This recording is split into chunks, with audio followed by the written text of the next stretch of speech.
तो बोले पहले आप मक्का जी आप शुरू करो। तो उन्होंने फिर बोले नहीं आप बोल लो मक्का जी, वो मर्जी आपकी, आप हम बोल रहे हैं आप बोले। तो उसके बोल थे उस रागनी के, अरे मुझे पता ना चला पिया तेरी चिट्ठी आई का, जिसमें एक फौजी छुट्टी आया हुआ हो और वो वापिस बुलावा है, मुझे पता चला ना तेरी चिट्ठी आई का आदेश हो गई। हाँ कि मुझे पता ना चला पिया तेरी चिट्ठी आई का,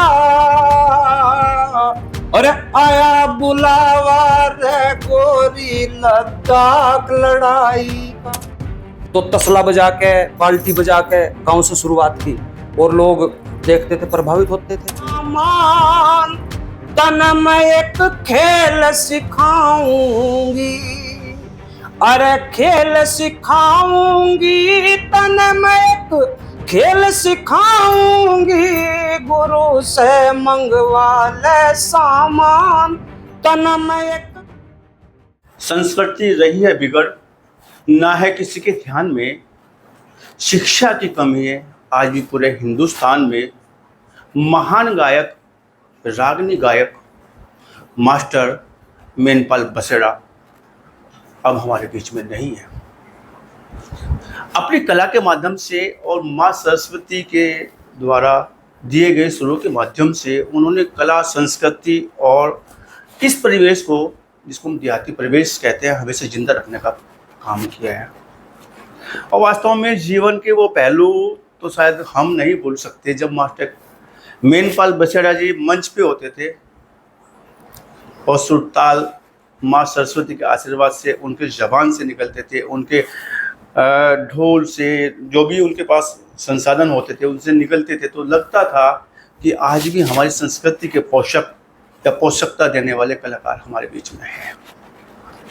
लेकिन 8 मई का वो दिन, हालांकि जाना सभी को है, जो इस नासेश्वर संसार में आया है, जाना सबको है, लेकिन 8 मई का वो दिन वास्तव में कभी भुलाया ना जाएगा, जिस दिन मास्टर मेनपाल बसेड़ा जी इस दुनिया को अलविदा कहकर अपने सुर और संगीतों को लेकर यहाँ से चले गए, स्वर्गवासी हो गए।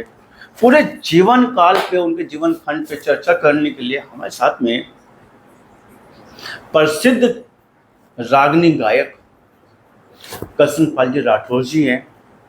करसनपाल जी से चर्चा की जाएगी, इस बात को जानने का पूरा प्रयास किया जाएगा, परिवेश आखिर क्या था, संस्कार आखिर क्या थे जो मास्टर मेनपाल बसेड़ा जी को मिले।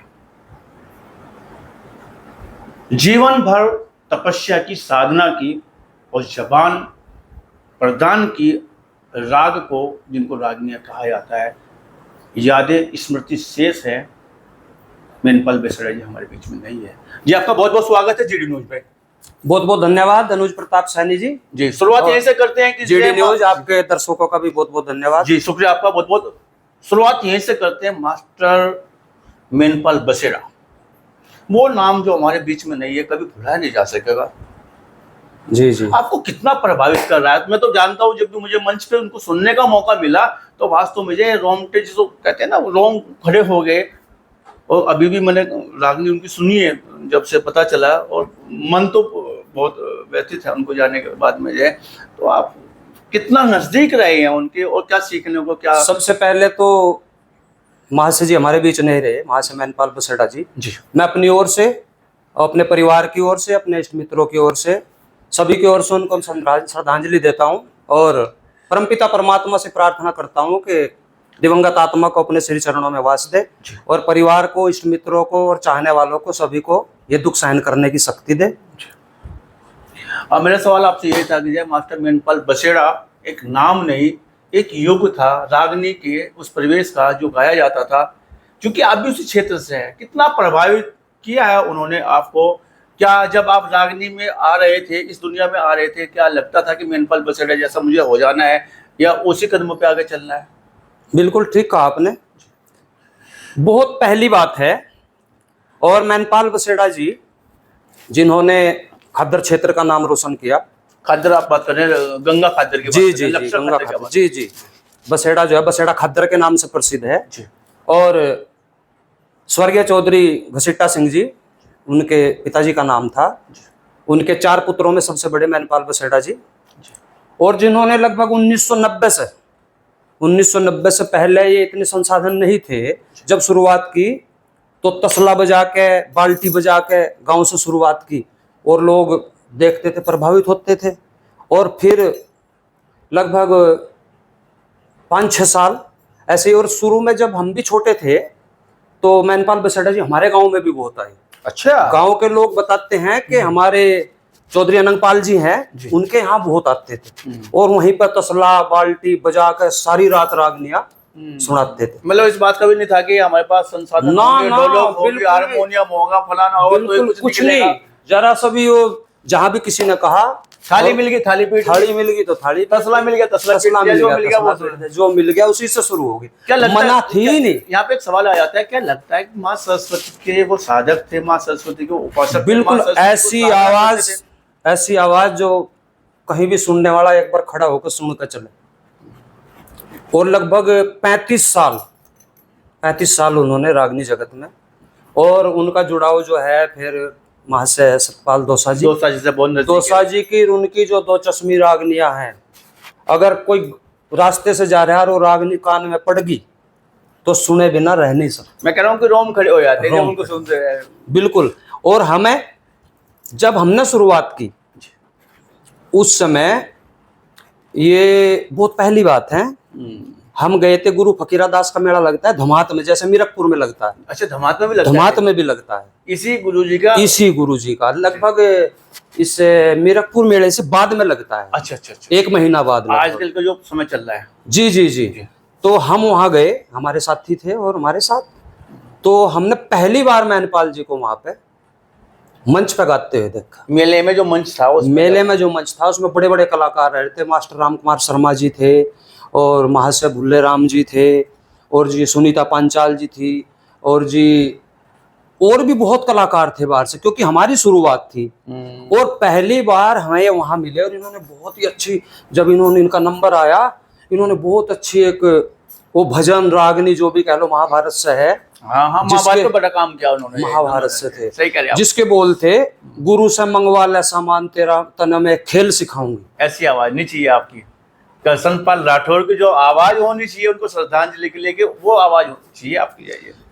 गुरु से मंगवा ले सामान, तन में एक खेल सिखाऊंगी, अरे खेल सिखाऊंगी, तन में एक खेल सिखाऊंगी। गुरु से मंगवा ले सामान, तन में एक खेल सिखाऊंगी। और पब्लिक में जैसे इन्होंने गाना ये गाया, पब्लिक के रोंगटे खड़े हो गए, और इनाम देने वालों की भी लाइन लगी है। मान लो आपके जितनी देर ये गीत चला, एक तो मेले का माहौल था, और एक आवाज में जादू था। आवाज का वो जादू पहली बार हमने सुना। और माँ सरस्वती का सीधा वरदान, बिल्कुल कंठ पे विराजती थी। ऐसा लगता था कि माँ सरस्वती जी कंठ पे विराज। बिल्कुल बिल्कुल। और जब इनको हमने देखा तो हमारा भी मन किया, भाई हमने वहां से, क्योंकि हमारी तो शुरुआत थी, पहली बार हम गए थे, हमने वहां कहा भाई एक रागनी हम भी गाएंगे। अच्छा, हाँ। और हमने ये भी चॉइस रखी कि हम महाशय मैनपाल बसेड़ा जी के साथ गाएंगे। अच्छा, जोड़ी में गाएंगे। जोड़ी में गाएंगे। तो मैनपाल जी ने पहली बार, जैसे भी, वैसे तो गांव में वो आते हमने देखे, लेकिन वो संपर्क पहली बार वहां पर हो। जी जी जी। जैसे ही हमने फिर, तो इन्होंने कहा क्या गाओगे, आपके क्या याद है। तो हमारे गुरुजी स्वर्गीय महाशय शंभूलाल जी सब्दलपुर वाले, अच्छा, उनका लिखा। आपके गुरुजी? हाँ जी। अच्छा। जी जी, शंभूलाल जी, उनका एक चल जाए शिव भक्त, शिव को मनाने के लिए हाथ में लोटा जल चढ़ाने। जी जी, ये भी। और एक इन्होंने कलयुग की सावित्री एक इतिहास लिखा हुआ है उनका, शंभूलाल जी ने। हाँ जी, शंभूलाल जी ने 18 इतिहास लिखे हैं। अच्छा। और उसमें कलयुग की सावित्री एक इतिहास है, और ये उस टाइम से है जब हमारी जो है लद्दाख के साथ युद्ध हुआ था, चीन के साथ लद्दाख में, वहां पे वहीं का किस्सा है ये। चीन के साथ जो युद्ध हुआ, तो एक कलयुग की सावित्री, एक सैनिक जो हमारा था वो लद्दाख लड़ाई में गुम हो गया था। वहां पे लद्दाख में जब चीन के साथ लड़ाई हुई तो वो जो गुम हुआ, तो उसका किस्सा है कलयुग की सावित्री, उसके कुछ बोल हमारे याद थे, हमने कहा जी हम ये गाएंगे। उन्होंने कहा ये तो मेरे भी याद है, आ जाओ। अरे जोड़ी बन गई। हाँ जोड़ी। वो बोले पहले आप मक्का जी आप शुरू करो। तो उन्होंने फिर बोले नहीं आप बोल लो मक्का जी, वो मर्जी आपकी, आप हम बोल रहे हैं आप बोले। तो उसके बोल थे उस रागनी के, अरे मुझे पता ना चला पिया तेरी चिट्ठी आई का, जिस समय एक फौजी छुट्टी आया हुआ हो और वो वापिस बुलावा है, मुझे पता चला ना तेरी चिट्ठी आई का, आदेश हो गई। हाँ कि मुझे पता ना चला पिया तेरी चिट्ठी आई का, अरे आया बुलावा रे गोरी लद्दाख लड़ाई का। ये बोल थे उस राग में। भाई साहब ये हमने, आपने तो हिला दिया। और वो मंच ये पहली बार हमने गाया। उसके बाद बहुत संपर्क रहा, कितने प्रोग्राम में मिले। मैनपाल बसेड़ा जी बहुत अच्छे मिलनसार व्यक्ति थे, बहुत अच्छे परिवार से हैं, प्रतिष्ठित परिवार है बसेड़ा में, बहुत अच्छा किसान परिवार है स्वर्गीय चौधरी घसीटा सिंह का। और मैनपाल बसेड़ा जी 4 भाई हैं, ये सबसे बड़े थे। और जब कभी बात करते थे बताते थे माँ तो पहले ही बहुत पहले गुजर गई थी, लेकिन माँ के संस्कार और पिताजी के, और फिर ऐसी आवाज, मतलब एक बार हमारी भूप सिंह एडवोकेट से बात हुई, ढाडे की से हैं, उन्होंने कहा कि हम रिकॉर्डिंग में इनके साथ गए थे, दिल्ली में रिकॉर्डिंग हो रही थी। तो रिकॉर्डिंग करते हुए जब ये बोल रहे थे तो बाहर एक कर्मचारी कह रहा था कि भाई ये महेंद्र कपूर का भाई कहाँ से आ गया हमारे बीच में जिसने स्टूडियो सिर पर उठा रखा। ऐसी आवाज। लेकिन एक बात कसनपाल जी एक विशेष हो जाती है उनके जीवन को लेकर, जो है उन्होंने बुलंदियों को छुआ है, इसमें कोई दो राय नहीं है जी जी, लेकिन सादगी कभी छोड़ी है। बिल्कुल सही कहा। बहुत सादगी पूरा जीवन रहा कि जैसे जब मिलते थे ऐसा लगता था कि मैनपाल बसेड़ा जी एक व्यक्ति नहीं है, एक व्यक्तित्व है। बिल्कुल बिल्कुल। पूरा गांव बसता है, पूरा देहात बसता है। बिल्कुल। तो उसमें कैसा आप महसूस करते थे जब? बिल्कुल, जब कभी भी मिलते थे ऐसा लगा ही नहीं था भाई किसी से पहली बार मिले, ऐसा भी नहीं लगा। दूसरा जब उसको देखते थे ना दूर से आदमी, ऐसा लगा तो भाई इतने बड़े जो ये वो है, कभी उनसे पूछ भाई यही है क्या? अच्छा एक उनकी पहचान हो जाती हाथ से, हाथ उनको हाँ जी हाँ, उससे पहचान भाई। लेकिन उन्होंने कभी छिपाया नहीं उसको ना जी ना, बिल्कुल कभी नहीं छिपाया उसको, कभी नहीं छिपाया। और बहुत मंच पे हम साथ भी रहे, कितने ही मंच हमने अभी उनका एक इंटरव्यू सुन रहा था कि वो कह रहे थे कि देखो जहाँ वो इतने बड़े कलाकार थे, प्रसिद्धि प्राप्त थे, और माँ सरस्वती का विशेष आशीर्वाद भी उनके साथ में था। जी जी। लेकिन हमारे गाँव से, देहात से, खेत से, खलियान से, पशुओं से, परिवार से उनका जुड़ाव आज भी इतना जिंदा जुड़ाव था। बिल्कुल। पिता से स्नेह रखना, परिवार से स्नेह रखना। जी जी। और मैं अभी जो इंटरव्यू लेने वाले भैया थे उन्होंने कहा कि इन्होंने अपनी मेहनत से जमीन को भी कई गुना कर दिया अपने घर पे। बिल्कुल बिल्कुल बिल्कुल सही कह रहे हैं आप। सादगी पूर्वक। पहले से ही स्वर्गीय चौधरी घसीटा सिंह अच्छे किसान थे, लेकिन इन्होंने अपने उससे भी बहुत ज्यादा उसको बढ़ाया। और सारे भाई भी बहुत अच्छे हैं। कसनपाल जी जिस परिवेश से आप लोग आते हैं, इसमें डज नॉट मैटर आप स्कूल को ऐसा गुर्जर फैमिली से आप लोग आते हैं। जी जी जी। कसन क्या नाम, मैनपाल बसेड़ा जी जी। लेकिन ऐसे में जो रिवायतें होती है गुर्जर फैमिली की, जो परिवार की रिवायतें होती है, तमाम चीजें होती है, उसमें रागनी गायकी के लिए क्या जगह शेष रहती है या लड़ना पड़ता है शुरुआत में इस कला को जिंदा रखने? नहीं बिल्कुल सही कह रहे हैं, हमारे पे भी वो बात गुजरी। शुरुआत में क्या रहा भाई, तू देख तो ले, शुरुआत में बड़ी भारी दिक्कत। डुबावा का नाम डुबावा। हाँ ये पता नहीं क्या काम ठा लिया। ये यार हमारे तो कोई आसपास खानदान में कोई नहीं, अलग से पता नहीं कहाँ से शुरू कर। जब मैनपाल बसेड़ा जी निकले होंगे इस परिवेश के लिए और कृष्णपाल राठौर जी निकले होंगे, वो परिवेश कैसा कैसे किया आपने? जब मैनपाल जी तो हमारे पास नहीं है इस बात को बताने के लिए, बिल्कुल तो बता सकते हैं। नहीं बिल्कुल, जब हमने शुरुआत की हम तो समझ रहे मैनपाल जी तो मरसे भी, क्योंकि वो तो मरसे भी पहले थे, पहले शुरुआत हुई ना। जैसे अब इतनी दिक्कत नहीं है, अब जो नए लड़के निकल रहे हैं अब उन्हें इतनी दिक्कत नहीं है, लेकिन जितनी जब पहले थी भाई ये क्या काम जोड़ा भाई, संसाधन भी थे। अब बिल्कुल सही बात है। अच्छा हम लगाओ, जब हम गुरुजी के पास जाते थे रात को जाते थे घर से, किसी को भाई रात में गए सफदलपुर साइकिल से, और सुबह होने से पहले घर आ गए। हम लोग समझो 50-60 किलोमीटर का जो सफर था। हाँ जो भी 50-60 तो नहीं था, चलो जाना 30 लगा लो लगभग। चलो हाँ 30-35 लगा लो। साइकिल से कवर करते थे। तो माँ बाप क्या कहते थे? माँ बाप की तरफ से छूट थी। अच्छा, हाँ ये ठीक था। माँ पिताजी का पूरा साथ था, और किसी का हो या ना हो उसकी कोई दिक्कत, परिवार का साथ था पूरा। भाई देखो जैसी, और ये बातें उनके ऊपर भी गुजरी होंगी। संस्कृति को लेके जो पीड़ा उनके मन में थी और जो शिक्षा को लेकर उनकी पीड़ा उनके मन में थी, तो उसको कैसे देखते हैं? उन्होंने अपनी रागनी में उसका हमेशा जिक्र किया है। और मैं भी देख रहा था, संस्कृति बिगड़ रही है, नहीं है किसी के ध्यान में, हाँ जी, और शिक्षा की कमी है आज भी पूरे हिंदुस्तान में बिल्कुल। ये तो सबसे पहले लिखा था उन्होंने। जी, वास्तव में इस पीड़ा को जो उन्होंने जिया है, उस पीड़ा हाँ। के लिए काम किया है, तो उसे आप कैसे देखते हैं? क्योंकि आप भी रागनी से आए निकल के। बिल्कुल बिल्कुल, रागनी से निकल कर आए। और ये जो शिक्षा के ऊपर, ये तो सच्चाई है, ये तो आप भी देखते हैं, ये तो सच्चाई है। अब तो बदलता जा रहा है, लेकिन ये है तो सच्चाई। जब उन्होंने, महिलाओं के लिए, लड़कियों के लिए तो अभी बहुत अब भी दिक्कत है। जब उन्होंने जिस समय ये गाना लिखा, उस समय ये लगभग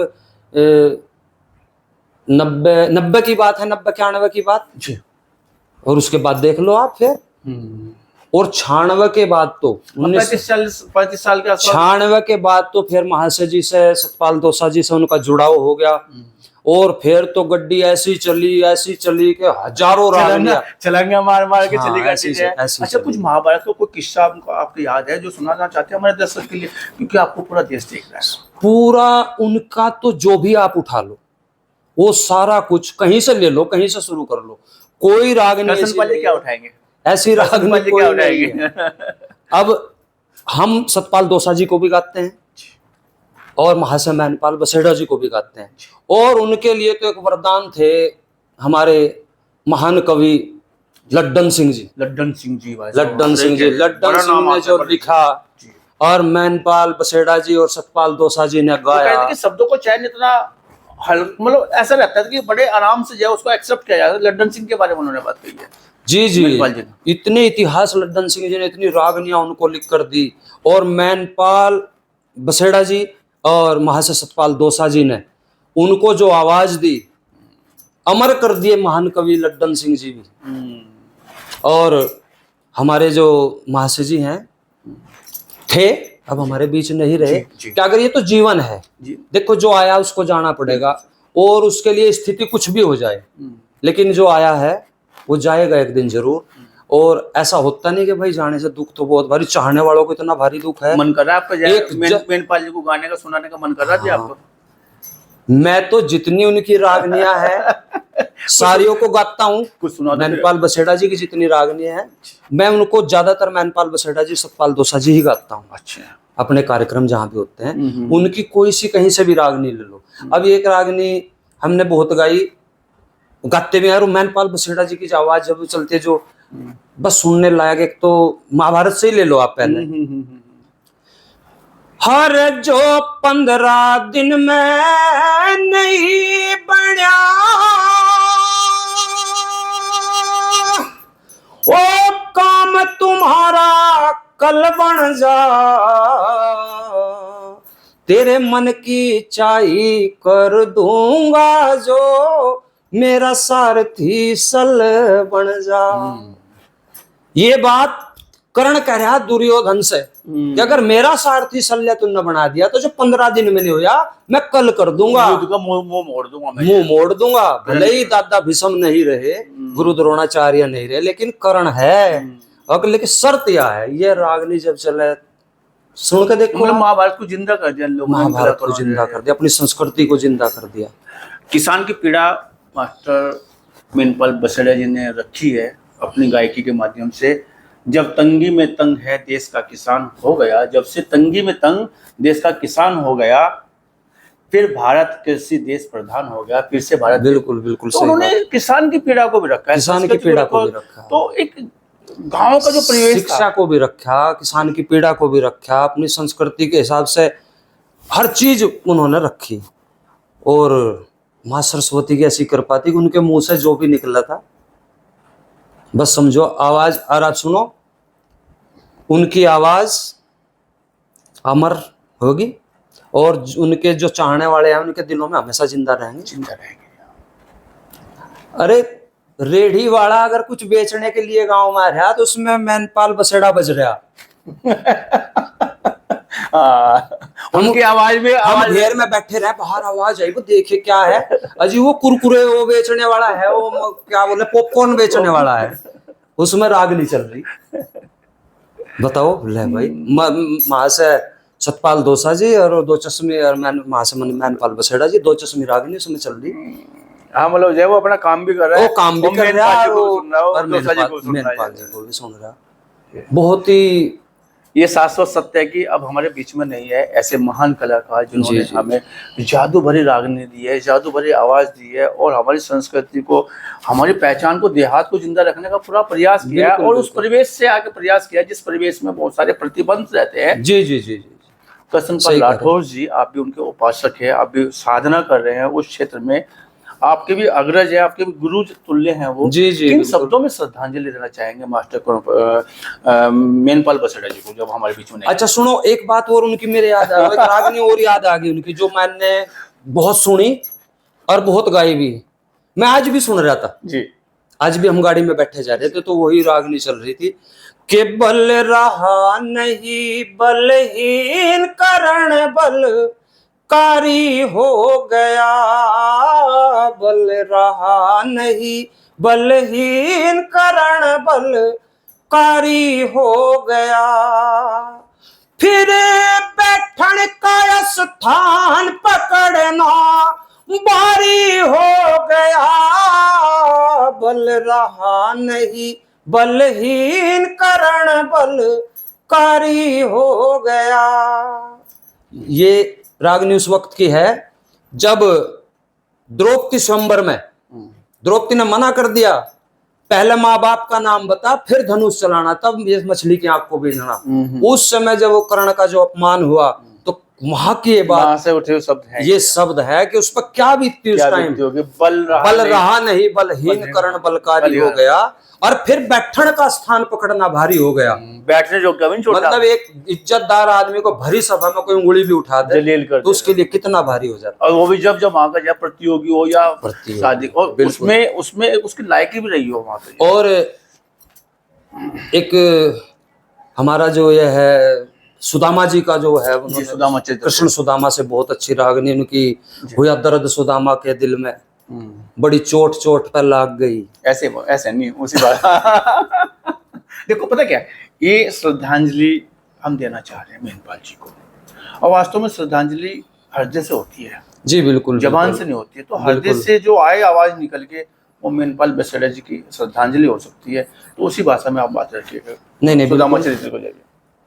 सुदामा की जो रागनी उन्होंने गाई, जिसे लोग भजन टाइप अब सुनते हैं, जागरण में भी सुनते हैं। हम जागरण में जहां जाते हैं लोग कहते हैं जी वो रागनी सुनाओ। कृष्ण सुदामा के इतिहास वो रागनी है, हुआ दर्द सुदामा के दिल में, रबड़ी चोट चोट पे लाग गई, मेरी नहीं झोपड़ी रे महल खड़े कहीं मिसरानी भी भाई, मेरी नहीं झोपड़ी महल खड़े कहीं मिसरानी भी भाग गई। ये बात उस समय से है जब कृष्ण ने प्रत्यक्ष तो कुछ नहीं दिया लेकिन अप्रत्यक्ष झोपड़ी के महल बना दिए। जब सुदामा जी वापस आए मन में उनके झोपड़ी तो है नहीं, मिसरानी भी चली गई। क्या बोल लिखे, क्या गाया। तो भाई साहब ये चीजें कब निकल के आ जाए, कि यहाँ से निकल के आ जाए, कुछ कहा नहीं जा सकता। तो अंतिम परिवेश में हम इस इंटरव्यू के हैं।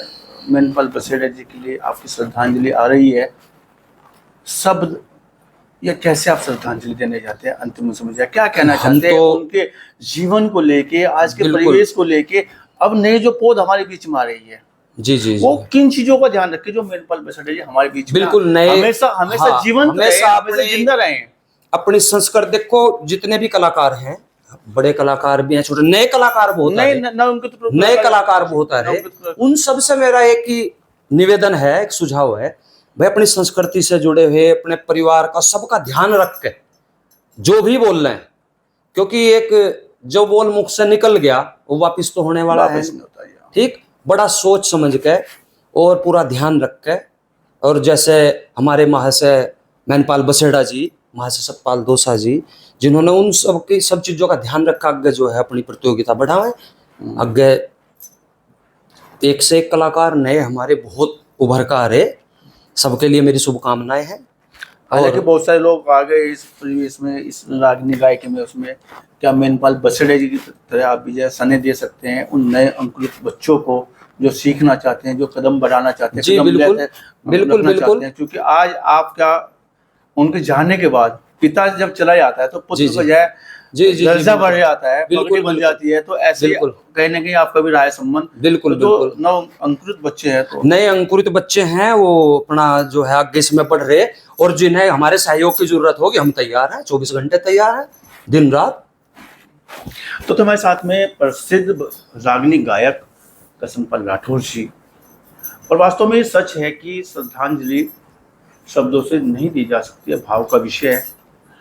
मास्टर या महाशय मेनपाल बसड़े जी हमारे बीच में नहीं है। शब्दों के प्रलय की जो दुनिया है जिसको केवल भाव से समझा जा सकता है। हाँ, उनके लिए 2 शब्द भी मैं कहूंगा, जी। अंतिम जो जी जी बिल्कुल। 2 शब्द हैं अपनी तरफ से। एक बार फिर मैं उनको श्रद्धांजलि, जी। अपने चाहने वालों की तरफ से, जी। अपनी तरफ से, जी। और इष्ट मित्रों की तरफ से। जी। परमपिता परमात्मा उन्हें अपने श्री चरणों में वास दे, और परिवार को जी। और चाहने वालों को सबको दुख सहन करने की शक्ति दे। और अगर हम ये मान दोबारा जन्म हो तो मनुष्य योनि में जन्म हो, और इससे भी अच्छे दोबारा से जो है महाशय मेनपाल बसेड़ा जी, इससे भी अच्छे कलाकार दोबारा से इस अपनी सेवा इस समाज को और अपने चाहने वालों को, ऐसी मेरी इच्छा है। और 2 शब्द मेरे दिमाग में आ रहे जी। उनके लिए जो जी, अंतिम, बिल्कुल। कि जब तक सूरज चांद सितारे धरती और आकाश रहे, महाशय मेनपाल बसेड़ा अमर आपका नाम रहे, जब तक सूरज चांद सितारे। मेरी तरफ से ये श्रद्धांजलि के जो 2 बोल महाशय जी के लिए। वास्तव में अमर कर गए वो अपनी आवाज को, जी, जी। और उस संस्कृति को जो हमारा परिवेश है आज हमारे बीच में नहीं है। शब्दों का जादू हम सोशल मीडिया के माध्यम से सुनते रहेंगे और मिलता रहेगा हमें, और आगे सीखने को बढ़ने को बहुत सारी चीज़ें उनसे मिलेगी। और फिर आपने बहुत बड़ी बात कही है कि पुनः अगर जन्म हो, हाँ बिल्कुल, मनुष्य योनि में जन्म हो, मनुष्य योनि में हो, और अच्छे परिवार में हो जी। और महाशय जी दोबारा से यही ऐसी उसमें उभर कर आए, ऐसी मेरी इच्छा। हाँ, मतलब हमारी तृप्ति नहीं है उनको लेकर। हाँ, हमारी तृप्ति जी, नहीं जी, है, भगवान जी, दोबारा से उनको भेजे। जी, जी। तो बात करने के लिए, चर्चा करने के लिए आपका बहुत बहुत धन्यवाद, बहुत बहुत शुक्रिया। आपका भी बहुत बहुत धन्यवाद अनुज प्रताप सैनी जी, जीडी न्यूज। आपके दर्शकों का भी बहुत बहुत धन्यवाद।